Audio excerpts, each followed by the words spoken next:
তোমরা কোন স্কুলে পড়ো? স্কুলটা আবার কি? আরে খেপাজিরা, আমরা যেখানে মেয়ে দেখতে যাই।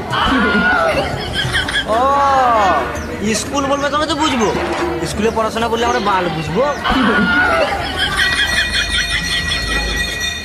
স্কুল কিন্তু পড়াশোনা করার জায়গা, মেয়ে দেখার জায়গা নয়। হ্যাঁ হ্যাঁ, খেচুড়ি স্কুলে যখন ছিলাম তখনই পড়াশোনা করেছি। খাওয়া হতো আর খেলা হতো। তাহলে পড়তে কখন? এটাই তো অসুবিধা। পড়তে গেলে স্কুলে এক জায়গাতে বসতে হবে, আর আমাদের গাঁট তো এক জায়গাতে বসে না। তোমরা কোন স্কুলে পড়ো? স্কুলটা আবার কি? আরে খেপাজিরা, আমরা যেখানে মেয়ে দেখতে যাই।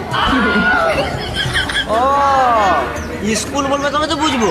স্কুলে পড়াশোনা করলে আমরা বাল বুঝবো। স্কুল কিন্তু পড়াশোনা করার জায়গা, মেয়ে দেখার জায়গা নয়। হ্যাঁ হ্যাঁ, খেচুড়ি স্কুলে যখন ছিলাম তখনই পড়াশোনা করেছি। খাওয়া হতো আর খেলা হতো। তাহলে পড়তে কখন? এটাই তো অসুবিধা। পড়তে গেলে স্কুলে এক জায়গাতে বসতে হবে, আর আমাদের গাঁট তো এক জায়গাতে বসে না।